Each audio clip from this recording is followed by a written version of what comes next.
की लाडली थी और हर माँ बाप की तरह उसके पेरेंट्स ने भी अपनी इकलौती संतान की शादी खूब धूमधाम से की। गुंजन अंगद से शादी करके अपने ससुराल आ गई थी और उसकी पहली रात भी काफी खूबसूरत गुजरी। अगली सुबह नाश्ते के बाद अंगद ने गुंजन से कहा, गुंजन, हमारी एक खानदानी परंपरा है, आज तुम्हारा पहला दिन है, तो उस परंपरा को पूरा करने का यही सही समय है। कौन सी परंपरा अंगद? गुंजन बेटा, परंपरा ये है कि शादी के पहले दिन शाम के टाइम नई दुल्हन को पीपल के पेड़ वाले देवता को भोग लगाना होता है और ये काम करते टाइम दुल्हन अकेली होनी चाहिए, कोई उसके साथ नहीं जा सकता, वरना परंपरा में विघ्न पड़ता है। जी माँ जी, आप जैसा बोलेंगी मैं वैसा ही करूँगी।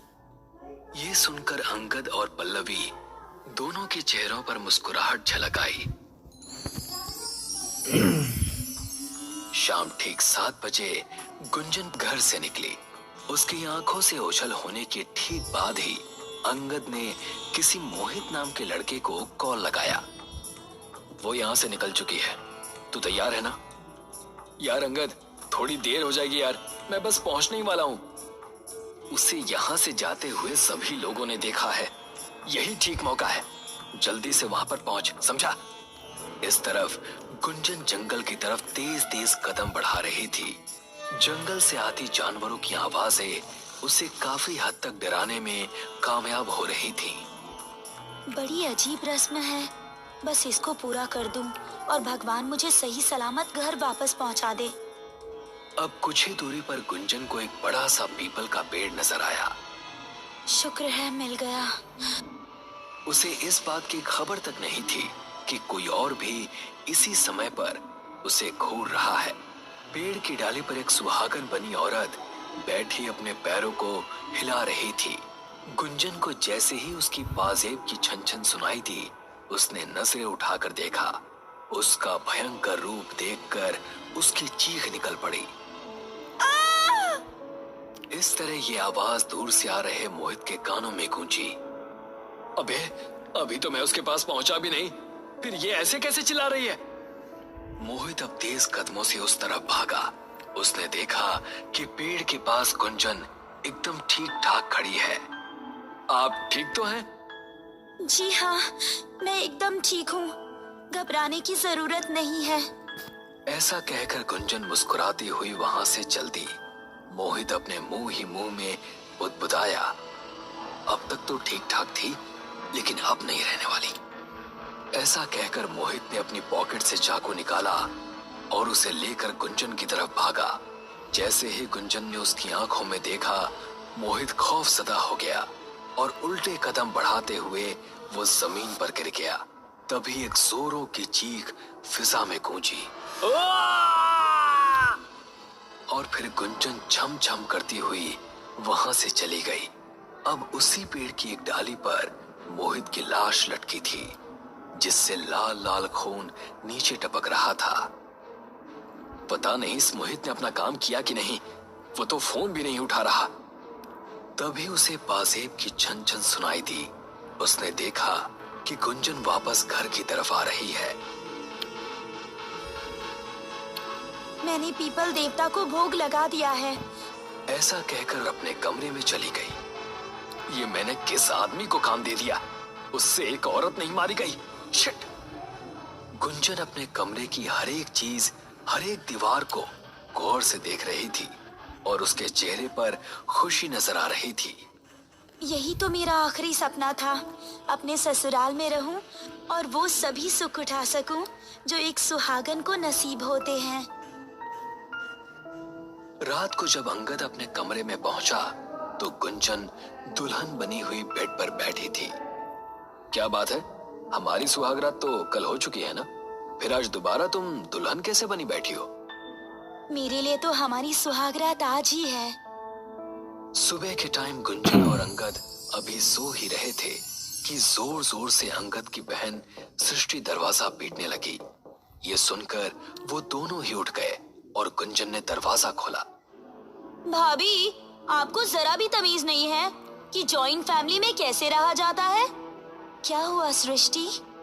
जॉइंट फैमिली में इस टाइम बहुएं नाश्ता बनाना शुरू कर देती हैं और आप तो अभी तक गधे बेचकर सो रही हैं। ये सुनकर गुंजन चुपचाप किचन में चली गई। भैया, आपके उस किलर से तो कुछ नहीं हुआ। मैं सोच रही हूँ इसको किचन के अंदर ही खत्म कर दूं। सबको यही लगेगा कि किचन में काम करते समय जलकर मर गई। ये सही आइडिया है। मैं अकेले ही इसको ठिकाने लगा दूंगी। राजेश, पल्लवी और अंगद तीनों घर से बाहर निकल गए। अब सृष्टि किचन की तरफ चली गई। वहां जाकर उसने देखा कि गैस पर रखी कढ़ाई में तेल खौल रहा है।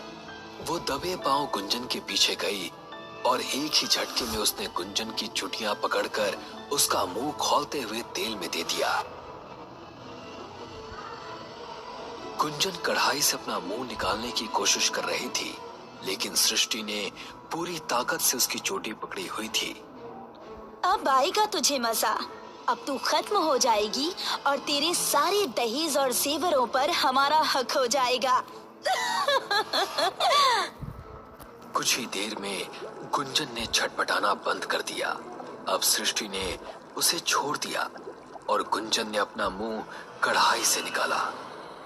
ये कैसे हुआ? सृष्टि ने देखा कि गुंजन का मुंह पूरी तरह सलामत है और उसके चेहरे से उबलता हुआ तेल टपक रहा है, लेकिन वो उसको जरा भी नुकसान नहीं पहुंचा पा रहा। तुम लोग दहेज के लालच में बहू को घर लाए थे ना? अब देख ये बहू कैसे तुझे माला माल करती है। ऐसा कहकर उसका मुंह कढ़ाई में दे दिया।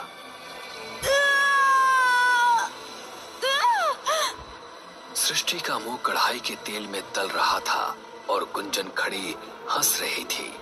गुंजन की आंखें इस समय लाल लाल चमक रही थी। अब सृष्टि का चेहरा भी जल भुनकर बदसूरत हो चुका था और वो खत्म भी हो गई थी। गुंजन ने उसको छोड़ा तो वो जमीन पर गिर पड़ी।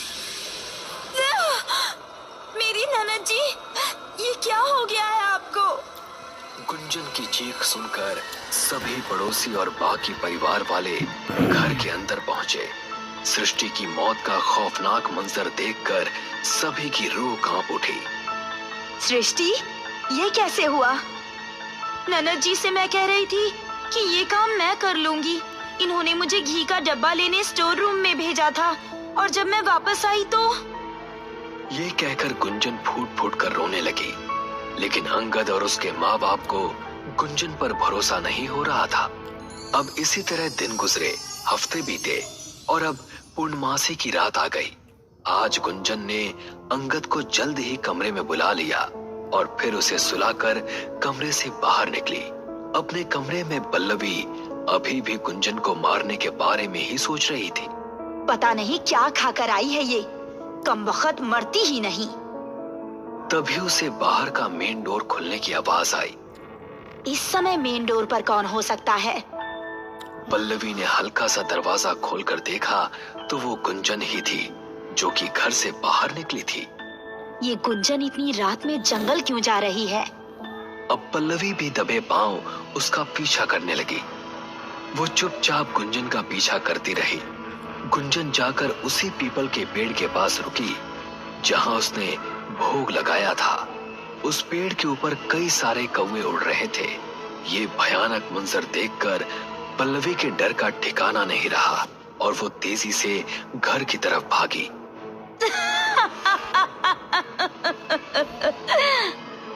पल्लवी भागी भागी अपने घर पहुंची। वो सीधा अपने कमरे में गई और बेड पर ढेर हो गई और पल्लवी को बहुत तेज बुखार हो गया था। सुबह पल्लवी को डॉक्टर देखने के लिए आया, लेकिन इस समय गुंजन उसके सामने थी तो वो चुप ही रही। राजेश और अंगद पहली बार पल्लवी को इतना डरा हुआ देख रहे थे, इसीलिए वो हैरान थे। जब गुंजन नहाने के लिए बाथरूम में गई तो पल्लवी ने अंगद को सब कुछ बता दिया। माँ, ऐसा कैसे हो सकता है? गुंजन तो एक सीधी सादी लड़की थी, वो ऐसा कैसे कर सकती है? ये तो अब कोई तांत्रिक ही बता सकता है कि ये आखिर कौन है। अब अंगद ने राजेश को पल्लवी के पास छोड़ा और खुद एक तांत्रिक के पास पहुंचा। नई दुल्हन शादी के बाद 3 दिन के अंदर किसी पीपल के पेड़ के पास से गुजरी थी क्या? हाँ, शादी की दूसरी शाम वो जंगल गई थी। जरूर उस पेड़ पर कोई शंखचूड़नी बैठी होगी। शंखचूड़नी? ये क्या होती है? जिस लड़की की खास शादी के दिन अकाल मृत्यु हो जाती है, उसकी आत्मा शंखचूड़नी के रूप में पीपल के पेड़ के आसपास भटकती है। और अगर उनको कोई सुहागन लड़की दिख जाए तो वो उस लड़की को कैद करके उसका रूप लेकर उसके घर में शादीशुदा लड़की का सुख भोगने के लिए आ जाती है। इसका मतलब है कि वो मेरी बीवी नहीं, उसके रूप में कोई शंखचूड़नी है। तो असली गुंजन कहां पर होगी और मुझे शंखचूड़नी से छुटकारा कैसे मिलेगा? ये सुनकर बाबा ने बताया कि उसे आगे क्या करना है। रात के समय जब गुंजन सो रही थी, तब पल्लवी ने हल्दी की कुछ जड़ें आग पर सेक ली। जड़ों के जलने की वजह से एक धुआं निकलने लगा। उसके बाद पल्लवी ने उन जड़ों को एक प्लेट में रखा। फिर उसने उस प्लेट को अंगद को पकड़ा दिया। अब अंगद, पल्लवी और राजेश तीनों डरते डरते शंखचूड़नी के पास पहुंचे। अंगद ने प्लेट ठीक उसकी नाक के पास लाकर पकड़े रखी। उन जड़ों से निकलते धुएं से वो अचानक से जाग उठी और ना जाने कैसे उसके धुएं से वो डरने लगी। वो चीखती चिल्लाती पागलों की तरह घर से भाग निकली। अंगद भी हाथ में प्लेट लिए तेजी से उसके पीछे पीछे भाग रहा था। वो जंगल में उसी पेड़ के पास जाकर रुकी, लेकिन अंगद उसका पीछा नहीं छोड़ रहा था। आखिरकार शंखचूड़नी ने एक मंत्र पढ़ा और वो उस पेड़ के अंदर समा गई। तभी चारों तरफ धुआं ही धुआं फैल गया। कुछ देर ऐसे ही रहने के बाद जब धुआं खत्म हुआ तो अंगद को असली गुंजन पेड़ के पास खड़ी नजर आई। गुंजन, तुम ठीक हो? गुंजन ने डरते डरते अपनी आंखें खोली। अंगद, वो बहुत भयानक थी।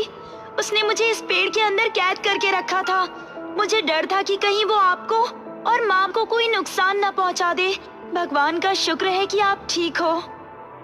गुंजन के मुंह से ये शब्द सुनकर अंगद और पल्लवी को अपने ही नाम पर शर्म आने लगी और उसे मारने का प्लान उन्होंने हमेशा के लिए छोड़ दिया।